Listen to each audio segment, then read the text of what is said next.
नमस्कार, मेरा नाम है अभिनय आकाश। जब भी आप किसी से मिलते हैं तो उसे कैसे एड्रेस करते हैं? जैसे sir, ma'am, madam, mister, miss या मिसेज। इसे सैल्यूटेशन या अभिवादन की क्रिया कह सकते हैं।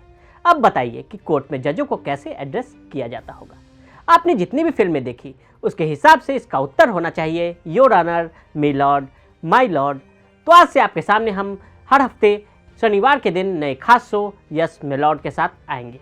सुप्रीम कोर्ट से लेकर लोअर कोर्ट तक इस सप्ताह यानी 14 नवंबर से 18 नवंबर 2022 तक क्या कुछ हुआ, कोर्ट के कुछ खास ऑर्डर, जजमेंट और टिप्पणियों का वीकली राउंड अप आपके सामने लेकर आए हैं। कुल मिलाकर कहें तो आपको इस सप्ताह होने वाले भारत के विभिन्न न्यायालयों की मुख्य खबरों के बारे में बताएंगे। सबसे पहले शुरू करते हैं जबरन धर्मांतरण देश के लिए खतरा।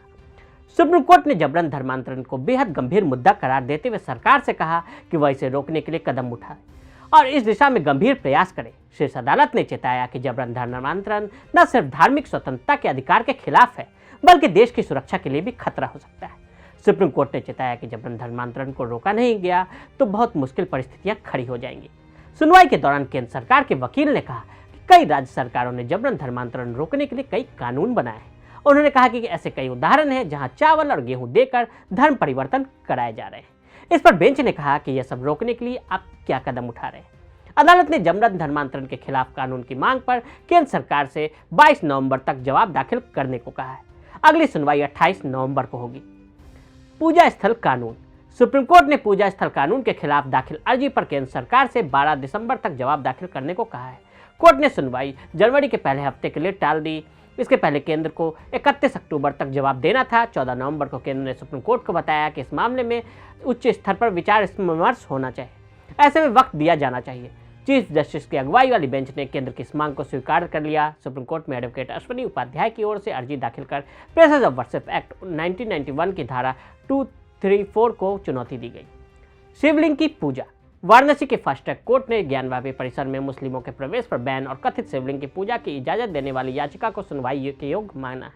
कोर्ट ने कहा कि यह मामला 1991 के पूजा स्थल कानून, वक्फ एक्ट और 1936 के दीन मोहम्मद केस के तहत नहीं है। इस मामले में सुनवाई 2 दिसंबर से शुरू होगी।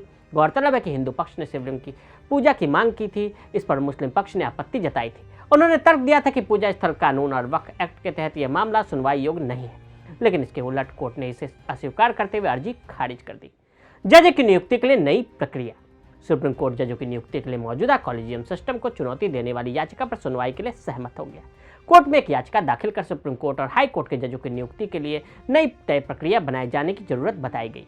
सुप्रीम कोर्ट 2015 के चीफ जस्टिस DY चंद्रचूड़ की अगुवाई वाली बेंच के सामने याचिकाकर्ता नियुक्त की ओर से पेश सीनियर एडवोकेट MJ नेदुम्पारा ने यह मामला उठाया। उन्होंने कहा कि 2015 में सुप्रीम कोर्ट ने जजों की नियुक्ति के लिए राष्ट्रीय न्यायिक नियुक्ति आयोग को खारिज करते हुए कॉलेजियम सिस्टम को लागू किया था।